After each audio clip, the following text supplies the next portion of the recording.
El Instituto de Democracia y Derechos Humanos de la PUC presenta un podcast para comprender cómo los derechos humanos impactan en nuestras vidas. Bienvenidas y bienvenidos a un nuevo episodio.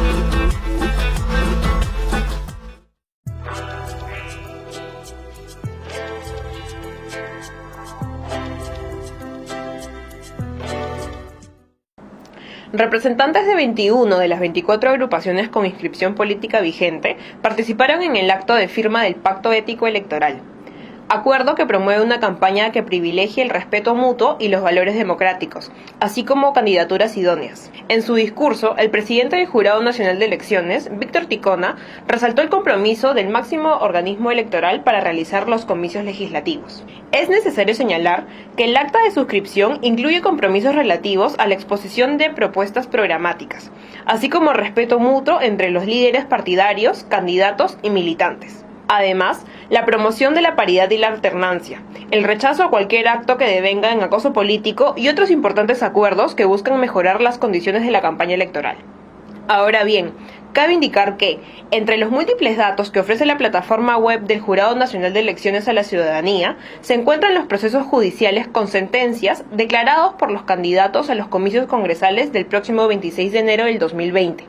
Si hacemos una revisión a cada una de las hojas de vida presentadas por dichos aspirantes, encontraremos que al menos 9 de ellos presentan este tipo de información, tanto en lo que respecta a casos sobre delitos dolosos como en lo concerniente a demandas por incumplimiento de obligaciones alimentarias, contractuales, laborales o violencia familiar. Hola, ¿cómo están? Bienvenidos a Amigos con Derecho, un podcast para entender cómo los derechos humanos impactan en nuestras vidas, producido por el Instituto de Democracia y Derechos Humanos de la Pontificia Universidad Católica del Perú. En esta ocasión les saluda José Alejandro Godoy, abogado, politólogo, y vamos a conversar el día de hoy respecto de qué hacer con la elección parlamentaria que tendremos en el año 2020. Este es el último programa de Amigos con Derechos que tenemos en esta temporada, y dado que es el último programa, tenemos que tocar el tema que sin duda impactará durante lo que queda del año y durante el inicio del siguiente, que es la elección parlamentaria extraordinaria que vamos a tener luego de la disolución del Congreso el 30 de septiembre por parte del presidente Vizcarra. Ya tenemos algunas noticias iniciales respecto de cómo se han venido conformando las listas parlamentarias, y ya tenemos a las listas en proceso de inscripción, en el sentido de que el Jurado Nacional de Elecciones finalmente confirmará quiénes van y quiénes no van. Y la idea es conversar en este primer bloque respecto de un tema fundamental. Es un Congreso en el cual va a haber renovación, sin duda alguna. Nuevos partidos se están presentando, nuevas figuras se están presentando. Es un Congreso que solamente va a durar poco más de un año. Pero de otro lado, en el Congreso de la República vamos a tener una serie de figuras probablemente que provengan incluso del Congreso disuelto, porque varios excongresistas, por lo menos más de 20, se están presentando como candidatos en estas elecciones. Para hablar de este primer tema, estoy aquí con Jeffrey Rainsky, abogado, director ejecutivo del Grupo Fides, y Martín González, abogado, profesor de la Universidad de Lima. Gracias a ambos por venir. Gracias, José. Jeffrey, Martín, yo quería comenzar primero por la parte un poquito más jurídica, ¿no? Esta decisión del Jurado Nacional de Elecciones, en la cual señala los congresistas que estuvieron en el Congreso entre julio del año 2016 y septiembre del año 2019 pueden postular. ¿Les parece que es una decisión adecuada? ¿Les parece que es lo mejor? Adelante, cualquiera de los dos puede comenzar. Yo creo que lo que ha hecho el Jurado Nacional de Elecciones es hacer una interpretación no solamente jurídica, sino que también teniendo en cuenta el contexto político. ¿Por qué se disuelve el Congreso? El 30 de septiembre lo que se hace es poner en práctica una herramienta constitucional que permite resolver un conflicto entre poderes. El Poder Ejecutivo y el Poder Legislativo se encuentran en un conflicto y la ingeniería constitucional lo que hace es poner una herramienta. La disolución del Congreso traslada a la población, le traslada al pueblo la posibilidad de decidir. Si hay un conflicto entre dos poderes, muy bien, que sea el pueblo el que decida cuál de los dos tiene la razón. Dentro de esa lógica tiene sentido que algunos pobladores señalen en su voto de que están de acuerdo con la posición del Congreso y por lo tanto puedan reelegir a algunos excongresistas.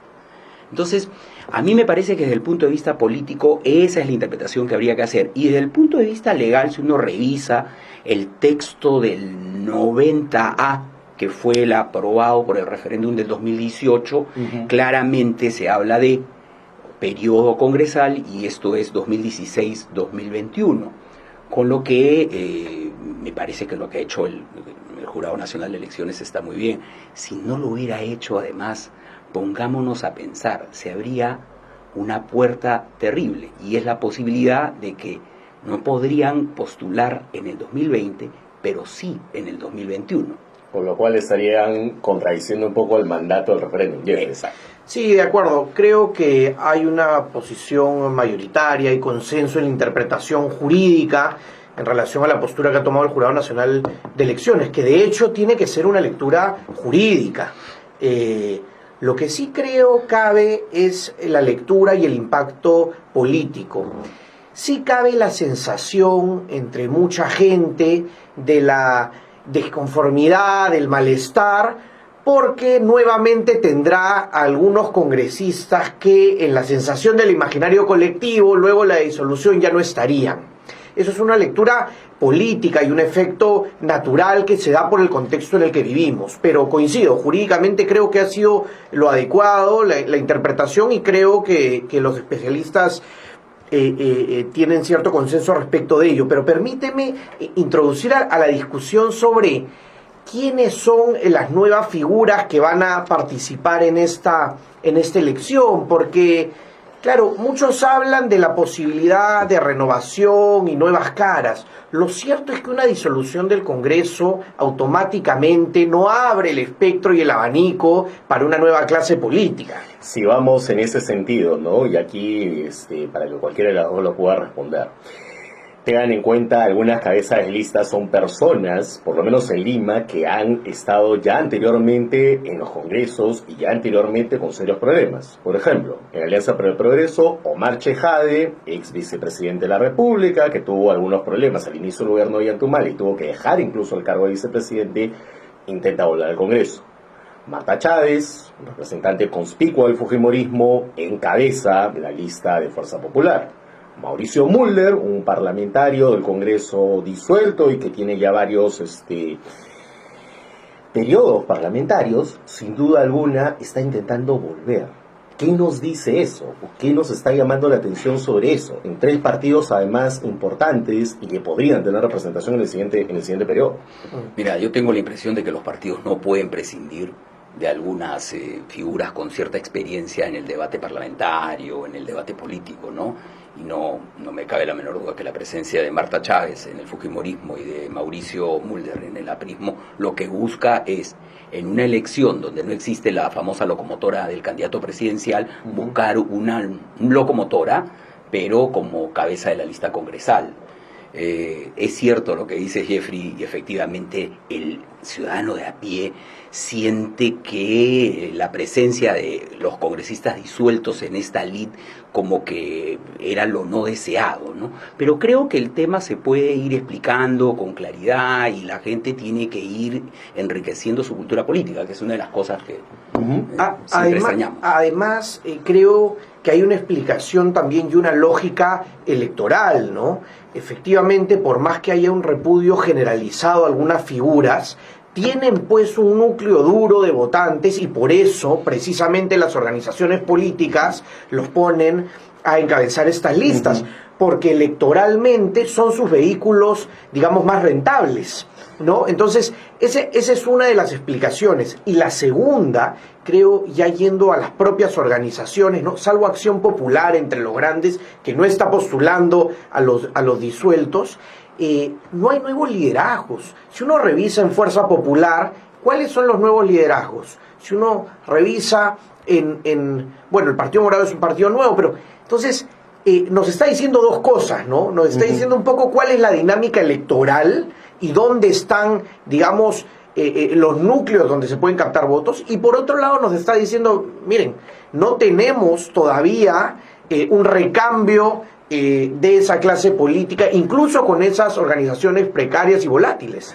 Ahora, en el caso del Partido Morado, que ya lo acabas de mencionar, es un partido que está haciendo una extraña combinación, porque de un lado trata de jalar a dos de los parlamentarios más valorados por un sector de la población del Congreso anterior, como estamos hablando de Alberto Belaúnde y Gino Costa, y del otro lado coloca a un montón de figuras nuevas, varias de ellas que podríamos haber esperado que estuvieran no en este Congreso, sino en el 2021. Y de otro lado tenemos a Solidaridad Nacional, que intenta volver al Congreso con figuras que apuntan a otro nicho de elector, ¿no? Un Congreso, un periodo más conservador, ¿no? Rosa Bartra, Jenny Vilcatoma y varias otras figuras más cercanas a sectores católicos y evangélicos un poco más conservadores. ¿Qué lectura tenemos de esos dos partidos que tienen más bien un electorado de electorados absolutamente disímiles? Sí, a mí me parece interesante ese enfoque, porque por un lado, en el ejemplo del Partido Morado, lo que se nota es una intención de colocarse al centro del espectro político, por combinar efectivamente esta suerte de renovación de figuras nuevas, con algunos ya experimentados que tienen una posición ya marcada en el debate político, y me parece interesante. Y en el caso del Partido Morado, claro, han sido más visibles las figuras en Lima, pero si uno revisa ya los primeros estudios de opinión, ve que, digamos, su porcentaje de aceptación es bastante uniforme en todo a nivel nacional, ¿no? Entonces, me parece un punto importante. Y en el otro lado, el ejemplo que ponías, claro, de Solidaridad Nacional, con esta suerte, pues, de lista ultraconservadora, ¿no? O partido conservador. Por un lado, pues, esta escisión de un sector del fujimorismo. Yo no lo llamaría de fuerza popular, porque en la práctica muchos son invitados y fuerza popular es difícil de definir, pero sí de un fujimorismo. Y por otro lado, lo que nos recuerda, uno, es que el fujimorismo trasciende a fuerza popular. Uh-huh. Y dos, algo que ya parece, digamos, un estribillo, pero es importante repetirlo, que la mayoría de organizaciones políticas son meros vehículos electorales. Entonces puedes postular un día aquí, un día allá, y en el fondo lo que tienes es un capital propio, independientemente de la bandera donde te encuentras. Ese es parte de nuestro problema institucional y nuestra falta de predictibilidad, me parece. Uh-huh. Martín, ¿tú cómo lo percibes? Estamos hablando en el fondo de coaliciones independientes. Yo simplemente pienso que las elecciones del 2020 van a confirmar que nuestro sistema de partidos se caracteriza en primer lugar por su precariedad, ¿no? O sea, revisar las listas nos da cuenta de que ha habido, pues, más de lo mismo en muchos casos. Ahora, el caso de Solidaridad Nacional es un caso interesante, ¿no? Porque, como dice Jeffrey, parece que lo que está tratando de hacer es concentrar ese núcleo ultraconservador que tiene, al parecer, un respaldo ciudadano que tal vez no lo compartimos quienes estamos en esta mesa, pero que ahí está, ¿no? O sea, el conservadurismo en el Perú y la tendencia autoritaria es históricamente importante. No nos podemos poner una venda en los ojos. Aunque organizativamente hay regiones en las que no han sido capaces de presentar una lista. Así es. Y algunas con bastante grandes, como Cajamarca, por ejemplo, donde no han podido. Así es. Vamos a seguir discutiendo sobre el tema. Yo les quiero poner en la mesa, antes de irnos al corte, una pregunta. ¿Cómo vamos evaluando las propuestas que se están presentando desde ya para el próximo Congreso? Volvemos con eso tras la pausa.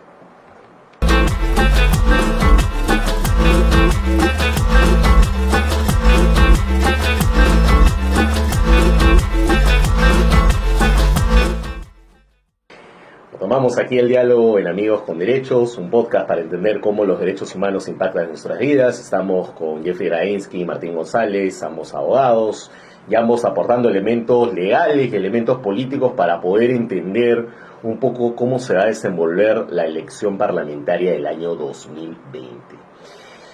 Se había puesto una pregunta antes de la pausa. ¿Cómo ven las propuestas? ¿Qué tipo de agenda legislativa es la que se está presentando? ¿Esa agenda legislativa tiene que ver con un Congreso de 1 año y medio o tiene que ver con un Congreso de 5 años? Bueno, yo estoy profundamente decepcionado con las propuestas de los últimos días, ¿no?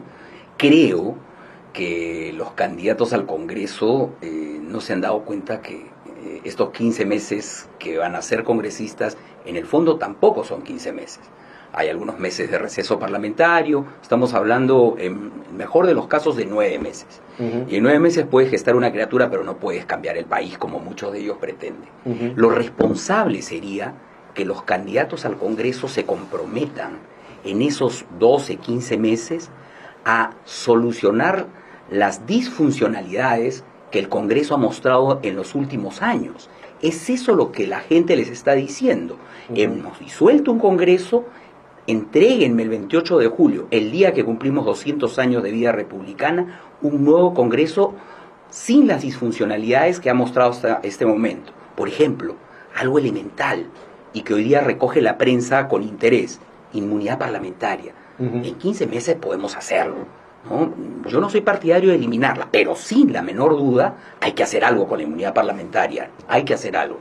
La Comisión de Ética, algo tan elemental y que ha sido motivo de la indignación ciudadana permanente. De hecho, ya hubo proyectos en el Congreso disuelto para cambiar la composición de la Comisión de Ética, o volver a un parlamentario por bancada, o simplemente traer a ex parlamentarios para poderlo hacer. O hacer algo, pero la Comisión de Ética, tal como está diseñada, tal como funciona, coloca las lealtades partidarias por encima de la ética parlamentaria, que es lo que originalmente se buscaba. Entonces, modificar el cuadro de comisiones. Un parlamentario no puede pertenecer a 3 o 4 comisiones. Eso es algo humanamente imposible. Modificar el número de comisiones para permitir que el trabajo parlamentario esté mejor concentrado. Y como es una larga lista de modificaciones, he escuchado por ahí, un poco con espanto, que algunos candidatos al Congreso quieren modificar el Sistema Nacional de Pensiones, el sistema de salud, quieren hacer la gran revolución educativa que todos también queremos. Vamos, es cuestión de que agarren un calendario y cuenten los días, descuenten los sábados y domingos y se van a dar cuenta. Y encima la semana de representación a la que van a tener que ir y de la que deberían dar permanentemente cuenta. No, hay que poner los pies en la tierra, y creo que es responsabilidad también de los medios de encarar a los candidatos y poner sobre la mesa la factibilidad de sus ofertas. Sí, de acuerdo con lo que dice Martín en relación a dimensionar el tiempo y la capacidad para establecer una agenda, pero si me permiten 2 puntos en relación a las propuestas. El primero, ligándolo a nuestro sistema electoral. Más allá de la tradicional demagogia que surge en las campañas electorales, por nuestra lógica del voto preferencial, las propuestas no terminan siendo de las organizaciones políticas y de las listas, sino de los candidatos. Entonces, cada candidato, para diferenciarse y en búsqueda del voto preferencial, como tradicionalmente ha ocurrido y así es nuestro sistema, hace sus propias propuestas y tiene su propia lista. Entonces, ahí hay una perversión también de la propia agenda. Incluso a veces tenemos contradicciones en una misma lista. Y lo segundo es si tendríamos que priorizar o ver qué sí está en capacidad de hacer el próximo Congreso. Yo creo que hay 2 cuestiones que son clave y que sí podría hacer. Uno, tiene que designar a los nuevos miembros del Tribunal Constitucional, que es algo fundamental y sobre lo cual se está hablando muy poco. ¿Cuáles son las propuestas de las organizaciones políticas? ¿Cuáles son los perfiles?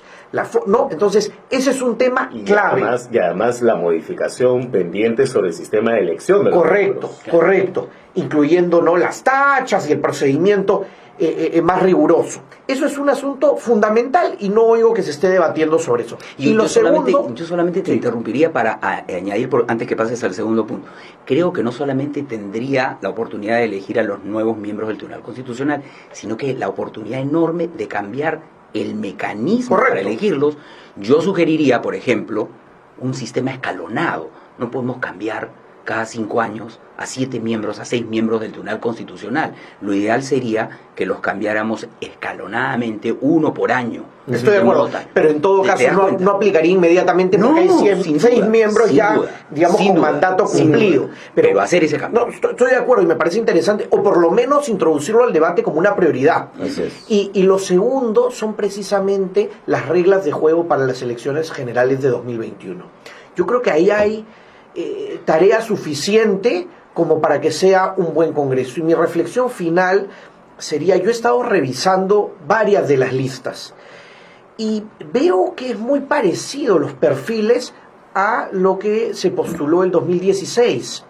Revisando, creo que la diferencia la podemos hacer, y ahí hay una gran responsabilidad de los medios de comunicación, de programas como este, en dar tribuna a los temas, a figuras, digamos, que no han tenido el espacio, porque si uno lee los perfiles de la gente que se postula, no es muy distinto a lo de 2016. A ver, un tema, jalando un poco una idea que tenía Jeffrey, es el tema de las reglas electorales para el 2021, pero quiero focalizarme específicamente en un punto que es el que nos ha ocupado durante la última semana, y es el tema del financiamiento de las campañas electorales, ¿no?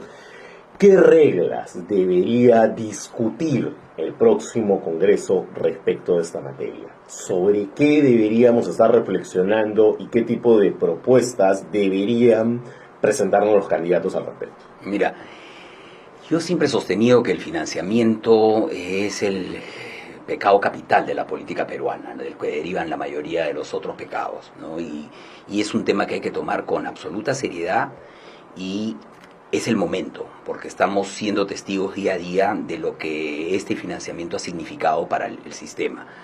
Me parece que si algo se podría hacer en este Congreso corto, del 2020 al 2021, es añadirle a la reforma ya aprobada, porque se ha aprobado algunas cosas relativas al financiamiento, pero creo que las organizaciones políticas no son sancionadas de una manera efectiva cuando se detecta irregularidades en su financiamiento.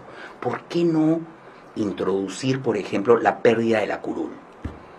Si tú introduces la pérdida de la curul como sanción cuando el financiamiento ha sido irregular, le estás dando donde más le duele a las organizaciones políticas. Van a perder una curul. Creo que por ahí podríamos caminar, ¿no?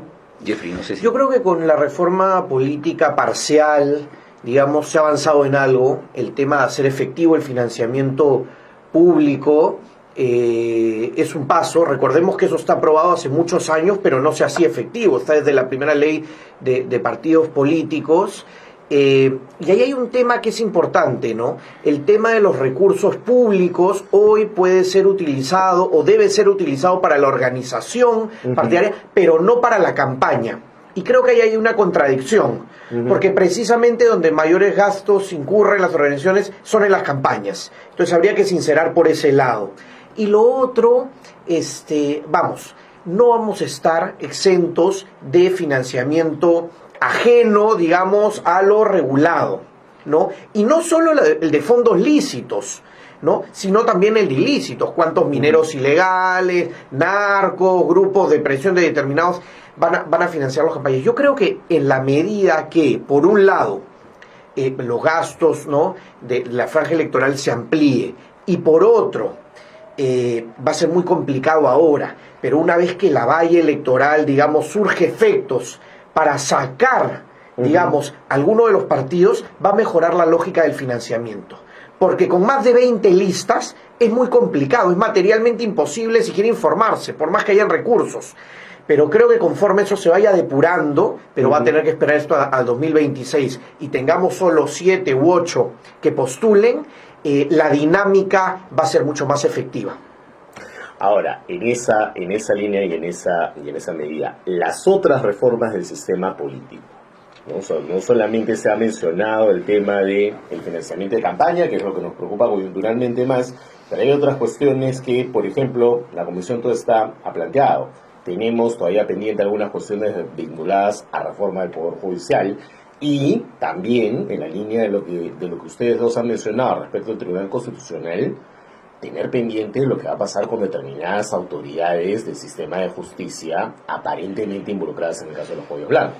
Entonces ahí tenemos otro conjunto de retos al Congreso. Martín, ¿cómo debería abordarse todo este paquete? Y ya son demasiados para 15 meses, ¿sabes? Los que ya enumeraste.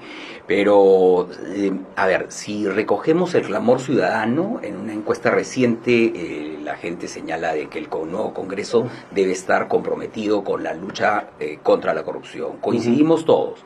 Ahora, tal vez uno de los compromisos más claros de la lucha contra la corrupción es no obstaculizar a aquellas instituciones que son las llamadas a sancionar, a investigar. Es decir, mira, de mi experiencia como asesor parlamentario te puedo comentar de que muchos congresistas se creen fiscales, ¿no? Y en la labor de un fiscal... Esas comisiones investigadoras que terminan... No, eso es algo que hay que modificar, claro, hay que hacer algo al respecto. Un arma política que... Porque fíjate que las judicialmente no aportan nada, ¿no? Fíjate que las comisiones investigadoras a las que hace referencia Jeffrey, ¿no? Tienen una labor interesante que es investigar hechos de interés público y proponer modificaciones institucionales que eviten que las cosas se repitan. Pero por distraerse haciendo de fiscales, no hacen precisamente lo único que ellos podrían hacer, que es proponer, por ejemplo, cambios institucionales, y se dedican a buscar el tipo penal, y para eso no tienen el expertise. Entonces, creo que una buena señal sería dejar de obstruir la investigación, ¿no? Con eso ya ganaríamos bastante. Ganaríamos muchísimo, pero ¿qué garantía podríamos tener que van a dejar de obstruir? Yo en todo caso creo que una forma de plantearlo es exigir a estas organizaciones políticas algo de predictibilidad. Lo que decía José Alejandro, lo que tú decías, Martín, respecto a estos temas de reforma política. Bueno, ¿cuál es la postura? ¿Cuál es la postura de Acción Popular, del Partido Morado, de Fuerza Popular? Respecto a esta propuesta, ¿están a favor o en contra respecto al procedimiento?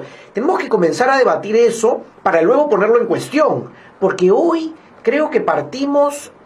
digamos, ¿no? Sale un candidato de una lista y dice A, el otro dice B, y no sabemos cuál es la postura. Y si bien electoralmente no son las principales banderas que motivan el voto, para efecto, digamos, de formar una agenda parlamentaria en un periodo tan corto, yo coincido con eso, el énfasis que has puesto, tenemos que tener 2 o 3 prioridades, porque si no, todo va a quedar en abstracto. No se va a hacer nada. ¿De acuerdo? Tenemos un minuto para que cada uno de ustedes concluya con una reflexión final respecto de esta elección que vamos a tener en enero. ¿Qué es lo que esperan o qué es lo que esperarían de los candidatos? Martín, comenzamos contigo. Mira, yo espero que esta sea una oportunidad para que podamos transformar la indignación en interés por la política. Creo que es una oportunidad corta, por cierto. Diciembre es un mes en el que la gente tiene la cabeza puesta en otras cosas. La campaña realmente comienza el 1 de enero. Yo tengo la impresión de que ahí va a comenzar recién y va a durar, por lo tanto, 3 semanas. Entonces, en estas 3 semanas, sobre los hombros de los candidatos, está la enorme responsabilidad de hacer un poco de docencia política, de colocar temas importantes, de convocar a la reflexión. En algo tenemos que diferenciarnos, pues, a lo que deplorábamos en los años anteriores, ¿no? Entonces, creo que aquellos candidatos que consigan empatar con la indignación del ciudadano por todo aquello que hemos visto con espanto, y lo transformen en creatividad, en propuestas inteligentes, valientes, con el añadido de que los congresistas que van a ser elegidos el 26 de enero pueden hacer las cosas con casi entera libertad, porque están legislando para un congreso en el que del que no van a poder formar parte ellos. Es una situación en la que pueden darse ciertos lujos que muchos otros congresos no han podido darse. Entonces, ojalá que sean conscientes de esa enorme responsabilidad histórica y cumplan a la medida. Yo esperaría que, más allá de nuestras legítimas y razonables críticas a los políticos y a los candidatos, tengamos mayor responsabilidad y mayor capacidad para informarnos y votar. Yo insisto en esto, revisando las listas veo perfiles similares a lo que ocurría el 2016. Creo que una diferencia clave, sustancial, puede ser que el hecho de la disolución y de esta indignación colectiva y este mayor interés por la cosa pública, un poco de mayor interés por la cosa pública, nos lleve a informarnos mejor, por un lado, y a tener un voto un poco más consistente. Uh-huh. Y por otro lado, a que tengamos un Congreso que, por más que sea fraccionado, no va a tener una fuerza, pues una mayoría absoluta. Yo creo que eso es prácticamente un hecho. Uh-huh. Entonces va a ser otra dinámica parlamentaria que va a obligar a algunas de las fuerzas a buscar consensos y aliarse para sacar leyes, cosa que no sucedía por lo menos entre 2016 y 2018. Es decir, a hacer política, los va a obligar a hacer política, que es lo que se ha extrañado, ¿no? Así es. Martín, Jeffrey, muchas gracias por estar aquí, por sus reflexiones importantes e interesantes respecto de lo que vamos a tener en la próxima elección. Gracias a ambos. Gracias. Volvemos tras una pausa en un segundo tema vinculado a esta nueva elección parlamentaria. Gracias.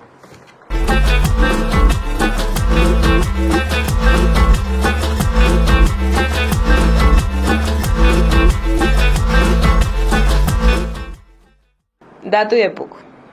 El Jurado Nacional de Elecciones presentó el pasado 20 de noviembre una plataforma digital que permite a la ciudadanía conocer a sus candidatos para las elecciones congresales extraordinarias de enero del 2020. La plataforma permite, entre otras cosas, ingresar a las hojas de vida de los candidatos y candidatas para evaluar su trayectoria profesional y política, sus estudios, así como si cuentan con alguna sentencia judicial. Además, se podrán revisar las listas que solicitaron su inscripción al proceso electoral, el cumplimiento de la cuota de género, es decir, un 30% de las candidatas deben ser mujeres, acceder a los diferentes expedientes, al igual que resoluciones y pronunciamientos del ente electoral. Esto fue el Dato IDEPUC. Estamos de vuelta en Amigos con Derechos, un podcast para entender cómo los derechos humanos impactan en nuestras vidas, producido por el Instituto de Democracia y Derechos Humanos de la Pontificia Universidad Católica del Perú. En esta segunda parte del programa hemos discutido un poco y conversar cómo es que los medios de comunicación deberían observar a los candidatos. Sin duda alguna, la política no está alejada de los medios de comunicación, todo lo contrario, es la principal plataforma a través de la cual los ciudadanos nos enteramos de lo que proponen, nos enteramos de sus trayectorias, podemos descubrir o conocer si es que tienen algún posible escándalo de corrupción o no, o algún tipo de falta ética. Sin duda, los medios de comunicación son el vehículo ideal a través del cual finalmente las personas terminamos formando nuestra propia opinión respecto de las distintas opciones políticas que se presentan y luego cuando ya ejercen algún tipo de función pública. Para hablar de esto, estamos con Giovanna Castañeda, periodista de la Unidad de Investigación del Diario El Comercio. Giovanna, bienvenida al programa. ¿Qué tal, José? Gracias por la invitación. Bueno, gracias a ti. Yo quería comenzar preguntándonos sobre el rol general que tienen los medios de comunicación al momento de una campaña política. ¿Qué es lo que un medio de comunicación tendría como tareas principales al abordar un periodo como el que estamos comenzando a vivir? Yo creo que la idea fuerza de los medios de comunicación y el rol que tienen en las campañas, en las coberturas de las campañas, es, por lo que hemos visto en los últimos años, el financiamiento, el tema del dinero. Me parece que es la idea más fuerte dentro de la cobertura de un medio para empezar a cubrir una campaña electoral. De todo lo que hemos visto, por lo menos de las últimas semanas, lo que nos hemos enterado, ¿no?, desde la Fiscalía, el tema de los empresarios, las confesiones. Es más, el caso Lavajato nos ha revelado, nos ha demostrado que el financiamiento es un punto realmente importante, ¿no?, en una campaña para abordarla. Yo creo que esa es la idea fuerza. De ahí hay por lo menos dos ejes principales en una cobertura. El tema de los antecedentes de los candidatos, no quedarse con lo que está en un papel, ¿no?, lo que declaran, y el tema del perfil del político que quiere aspirar a un cargo público, ¿no? Su relación con el poder económico, su relación con el poder político, es algo que dentro de la cobertura, cubriendo mítines, cubriendo eventos, uno observando, haciendo una mirada muy periférica, se va a dar cuenta de quién está cerca de un político, quién está cerca de un candidato. Yo creo que esos 3 puntos son muy básicos para la campaña. A ver, vamos a ir jalando cada uno de ellos. Sí. El tema del financiamiento, como tú misma lo has manifestado, es el centro, o es una de las cuestiones que está en el centro. ¿Con qué elementos, con qué herramientas es la que un periodista puede hacer un trabajo fino, delicado, para finalmente arribar a un resultado concreto respecto de quién está detrás del dinero que llega a una postulación de cualquier tipo? Es cierto que el periodismo ve el tema ético más que el tema delictivo, porque nosotros no somos fiscales ni jueces, ¿no? Lo que nosotros por lo menos apuntamos es a si el político miente o no miente, de dónde vienen los fondos de sus campañas, ¿no? Hace poco escuchamos al candidato Julio Guzmán que decía que pueden asegurar que no hay ninguna empresa, ¿no?, detrás. Así es. Pero digamos que hay diversas fuentes para comprobarlo. Una está, cierto, lo de la OMPE, los reportes de la OMPE, que se encarga de fiscalizar este financiamiento privado, ¿no? Se encarga de fiscalizar ese financiamiento privado y tiene una serie de reportes, una serie de aportantes. Esa es una primera base. Pero lo cierto es que yo creo que cuando uno va va a cubrir los eventos partidarios, los candidatos siempre todas las semanas se la pasan haciendo 1000 eventos, mítines, y cuando uno va a estos sitios, ahí puede observar de dónde salen, puede observar qué es lo que, por ejemplo, cómo está organizado un meeting, cómo está organizado un evento, quién está cerca de ellos. Hay personas que aparentemente no están cerca del candidato, pero cuando uno va a estos lugares puede ver personas que dices, esta persona no sabía que era cercano a tal candidato, quizá era un empresario conocido, un empresario, no sé, de transportes, un empresario de algún rubro, y ahí va jalando, digamos, la pita. Es lo que hacemos nosotros en periodismo, no necesariamente todas son fuentes oficiales, algunas son fuentes, digamos, que son, no sé cómo llamarlas, pero digamos que vas conociendo en la cobertura y vas de ahí jalando un poco de dónde puede venir el dinero. Exacto, entonces ahí tenemos de un lado los informes de OMPE, de otro lado evidentemente el trabajo de fuentes de campo, el trabajo de campo y de fuentes que hace un periodista, y ya más recientemente las revelaciones que provienen del Ministerio Público o del Poder Judicial respecto de dinero que no conocíamos, ¿no? Esta semana lo que hemos conocido básicamente es fondos empresariales que sospechábamos que existían respecto de la campaña del 2011, pero que hoy tenemos toda una serie de testimonios de empresarios, y todavía faltan por correr algunos, en los cuales revelan cantidades de dinero que nunca habían sido declaradas antes en la historia peruana. Es más, no sabemos cuánto cuesta llegar a la presidencia. Es una pregunta que ahora los periodistas nos estamos haciendo, ¿no? ¿Cuánto dinero puede llegar a costar ser presidente de este país? Porque digamos que ya de todo lo que se conoce probablemente superen los 18 millones de soles por una campaña presidencial. De lo que vamos sumando de los empresarios, más lo que podría haber sido lo del reporte de Odebrecht, las campañas de Humala, de Keiko. Sí, lo del tema de lo que está revelando la Fiscalía, como te decía, el caso de Lavajato, el caso de Odebrecht, nos ha demostrado que el financiamiento es algo que no lo hayamos visto, creo que antes, ¿no? O sea, no a este nivel de millones ocultos en maletines, esta modalidad de pitufeo, todas esas cosas que hemos aprendido de audiencias, de disposiciones fiscales. La política muy judicializada nos ha obligado al periodista a llegar a conocer todos esos términos, el pitufeo, como te digo, esas modalidades de lavado de activos que antes no la teníamos nosotros. Y ahí, ¿cuál es el trabajo de ustedes? Porque ustedes, tú bien lo has mencionado, y es evidente, ustedes no son jueces, ustedes no son fiscales, ustedes no intervienen en una calificación delictiva, pero sí están encargados de transmitirle al público qué significan estas calificaciones que emplean jueces, que emplean fiscales y evidentemente también abogados de parte o abogados a los cuales ustedes consultan para hacer sus notas. Es cierto.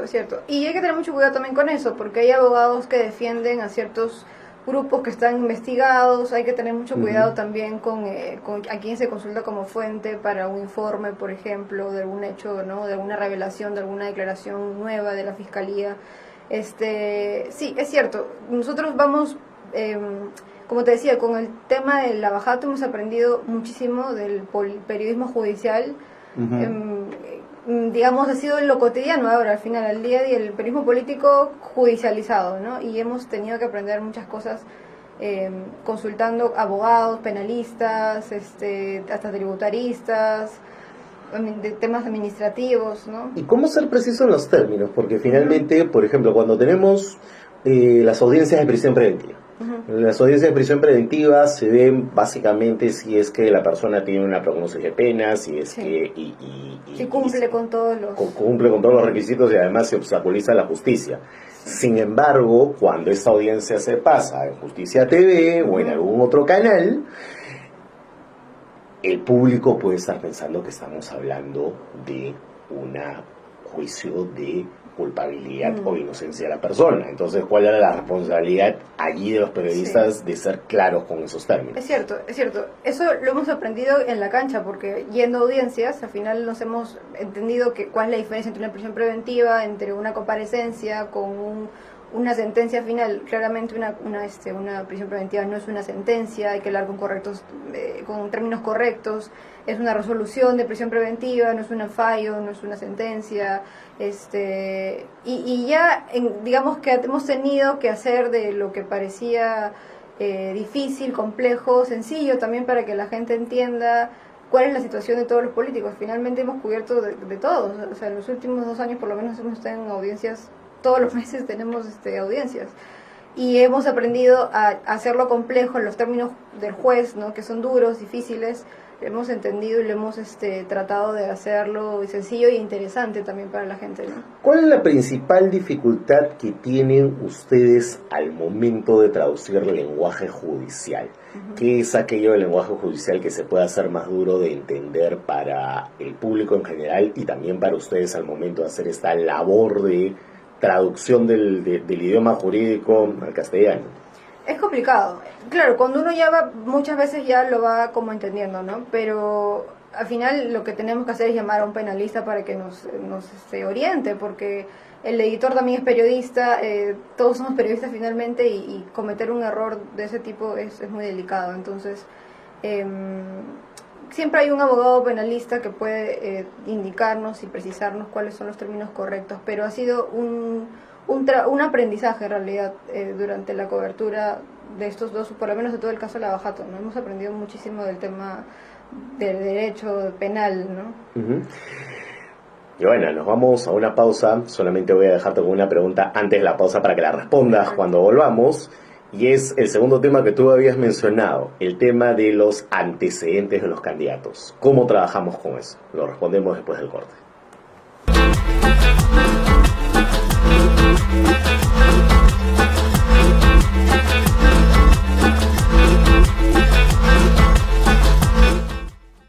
Bienvenidos nuevamente a Amigos con Derechos, un podcast para entender cómo los derechos humanos impactan en nuestras vidas. Estamos con Joana Castañeda, periodista de la Unidad de Investigación del Comercio, conversando un poco sobre cómo se hace la cobertura periodística de una campaña electoral. Había dejado una pregunta antes del corte. ¿Cómo se escarban los antecedentes de un candidato? ¿Cómo se conoce que aquello que nos ha dicho sobre su relato de vida es fidedigno?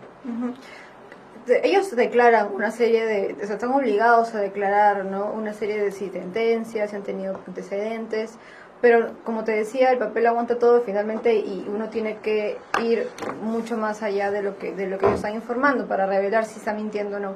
Ahora, últimamente, por lo menos una fuente muy abierta ha sido las redes sociales, porque ahí hay mucha gente que denuncia, son denuncias que no han sido judicializadas siquiera, ni personas que se han animado a acudir a un fiscal a denunciar a alguien, pero a veces encuentras cosas de algún candidato, de algún político.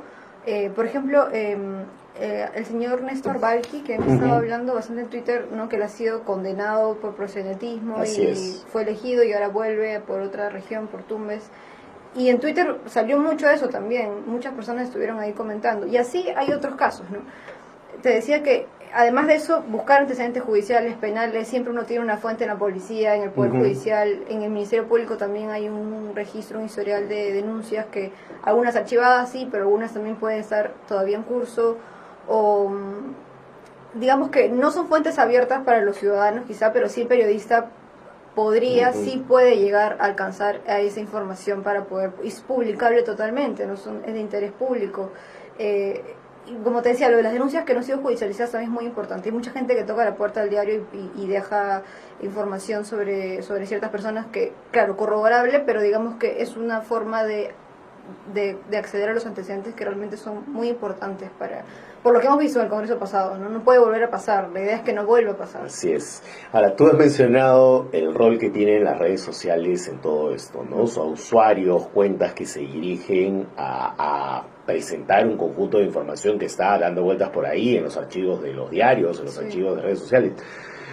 Pero también hay otro filtro que nos puede dar algún tipo de antecedentes sobre el candidato es la propia cuenta en redes sociales o las propias publicaciones en redes sociales del candidato. ¿Cómo trabajar con ello?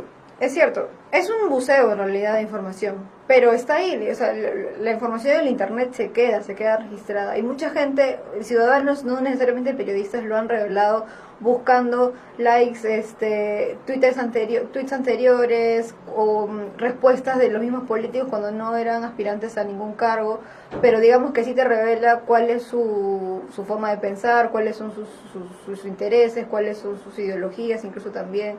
Sí, realmente las redes sociales, por lo menos en las campañas, las últimas, sí han ocupado el tema me acuerdo que Acuña en el 2016 salió el tema de la tesis primero, porque una chica se dio cuenta de un párrafo primero y de ahí todo el mundo se empezó a meter y al final revelamos todos que había muchas páginas enteras copiadas, iguales. Y empezó en Twitter, entonces es muy importante, sí. No, hay diversos elementos en redes sociales, ¿no? Justamente, por ejemplo, hace unos días, un candidato al Congreso, Mijael Garrigoleca había tenido una declaración que había sido registrada y viralizada respecto de su actuación como oficial de reserva en el Ejército. Se hizo un pedido de información a través de un portal por internet y finalmente hoy el señor está siendo investigado por ese tema. Claro, ¿no? claro.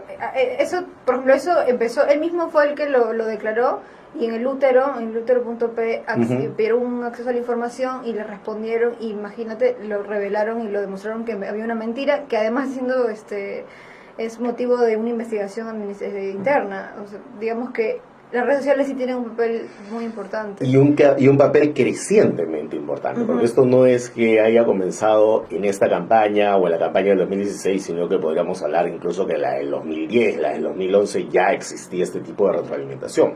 Sí, es cierto. Ya desde antes digamos que no era tan usada por muchas personas, pero por lo menos desde la última campaña del presidencial, la del 2016, y desde el 2015 ya ha sido mucho más intenso la información que desde ahí puede salir.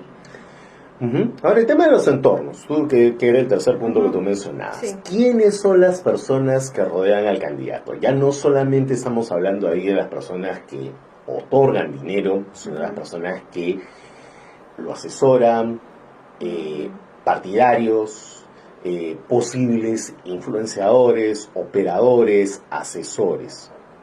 ¿Cómo escarbar ahí al respecto? Porque aquí se pueden colar posibles nuevos asesores parlamentarios, posibles contratos con el Estado.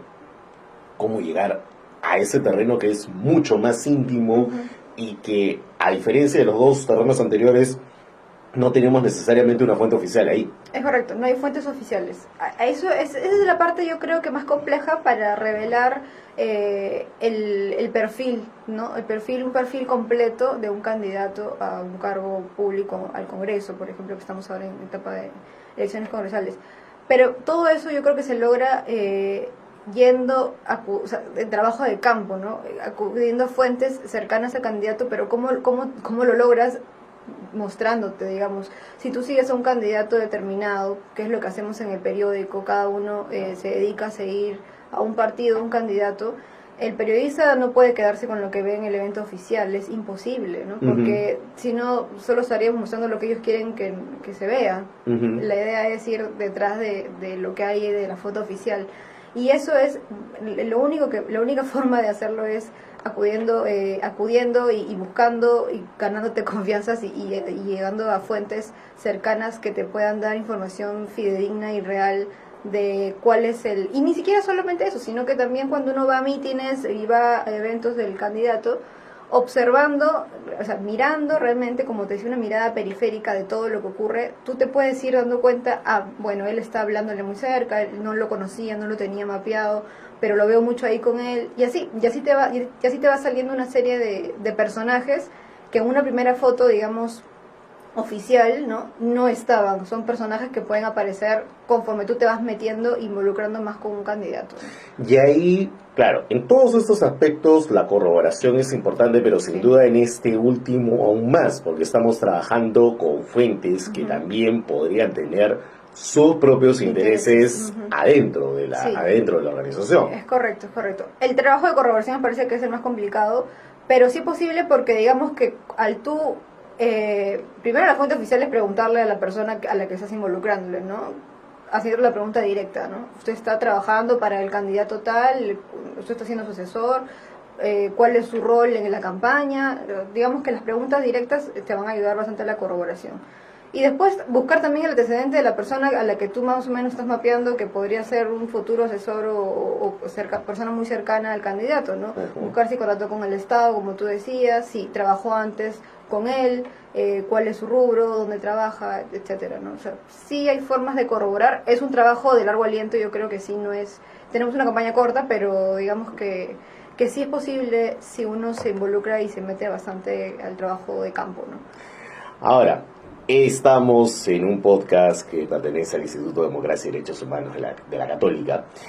Y claro, nuestra observación y nuestra mirada está mucho más centrada en qué ocurre y qué pasa con los derechos fundamentales de las personas. Y en este tipo de campañas electorales tenemos toda una serie de propuestas que terminan siendo en muchos casos contrarias a los derechos humanos, ¿no? Tenemos tenido ya en las pocas semanas de campaña candidatos que proponen una comisión revisora en lugar de la memoria, candidatos que proponen nuevamente pena de muerte para delincuentes, o candidatos que proponen medidas abiertamente xenófobas frente a delincuentes o personas sospechosas de haber delinquido que pertenecen a nacionalidades extranjeras. ¿Cuál es el rol que tienen ahí los periodistas frente a ese tipo de propuestas y a ese tipo de postulaciones?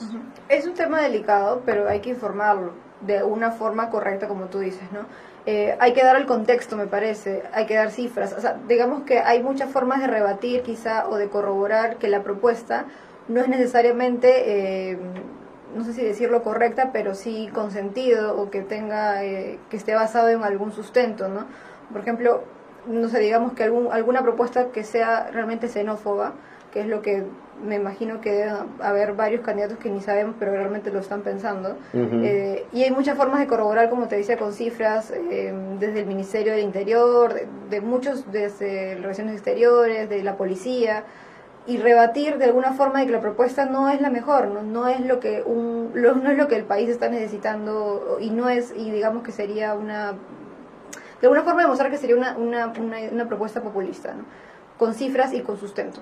Yo creo que esa es la forma más comprometida y correcta del periodista para poder informar temas tan delicados y así la gente no crea que el candidato está realmente prometiendo algo que realmente se necesita, ¿no? Bueno, estamos ya al final y quiero dejarte en el lapso de un minuto que puedas cerrar un poco con algunas ideas adicionales con las cuales el periodismo puede hacer una mucho mejor cobertura en esta campaña electoral.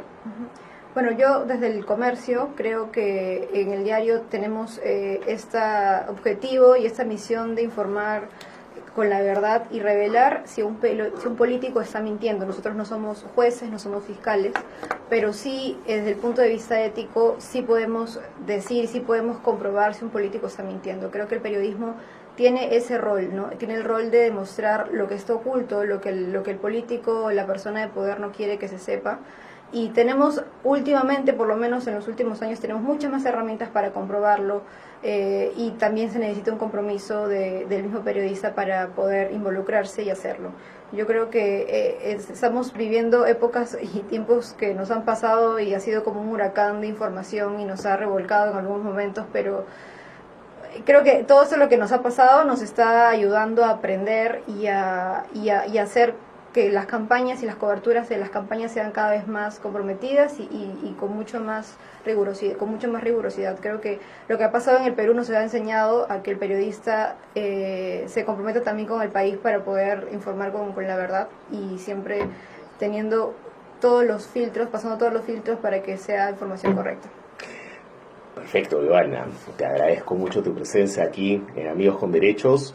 Solamente un par de cuestiones finales, ¿no? Sí, ya de cara al ambiente y para manifestarlo a partir de tu última intervención, ¿no? Que es importante que no solamente ustedes hagan una labor específica, sino también que los ciudadanos se comprometan a revisar lo que ustedes publican y a partir de ahí tomar una decisión concreta sobre su voto, porque finalmente, a la larga, el único que puede cambiar esta situación que tú bien has descrito, sobre una vorágine de información, es finalmente el elector.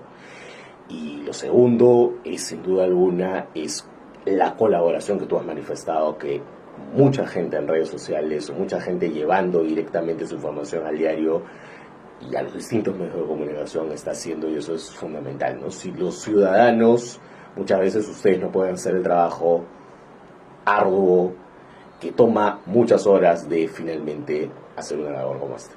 Sí, es correcto. Los ciudadanos también deberían o tienen también el deber de informarse. Ahora estamos por todos lados, ni siquiera somos un montón de personas que estamos dedicadas a revelar hechos que para que la gente se informe y decida correctamente y tenga un voto responsable para que no volvamos a repetir lo que hemos visto por lo menos en los últimos 3 años, por lo menos en el Parlamento. Y creo que sí, el ciudadano, como tú dices, tiene que leer, informarse. Ahí, por ejemplo, en El Comercio estamos publicando una lista de todos los candidatos de todos los partidos, puedes buscarlo con su nombre, así, de tu región. Bueno, está en Lima todavía nada más, pero igual, digamos que puedes conocerlos, hay muchas formas de conocerlos y con las publicaciones mucho más todavía, ¿no? Gracias, Giovanna, y muy buena suerte con la cobertura. Gracias, José. Gracias. Un par de cuestiones ya antes de irnos. La primera, este programa, como ustedes saben, se transmite todos los lunes a las 2 de la tarde vía el Facebook del IEPUC. Búsquenlo como Instituto de Democracia y Derechos Humanos de la Pontificia Universidad Católica del Perú. Pueden buscar también el podcast Amigos con Derechos en Spotify y en iVoox. Y además mencionarles que este es nuestro último programa del año. Entonces, vamos a tomarnos unas semanas de descanso. Retomamos el podcast el próximo año. Muchas gracias por escucharnos. Buenas tardes. Hasta aquí llegamos con este episodio de Amigos con Derechos, un podcast para comprender cómo los derechos humanos impactan en nuestras vidas. Amigos con Derechos es producido por el Instituto de Democracia y Derechos Humanos de la PUC. El programa es conducido por Catherine Subirana, producido y mezclado por Juan Taquejara y Almendra Sánchez. El equipo lo dirige Patricia Barrantes. El diseño de la música es cortesía de Danzai. Si te gustó este episodio, búscanos como Amigos con Derechos en iVoox, Spotify, YouTube y a través del Facebook del IDEPUC.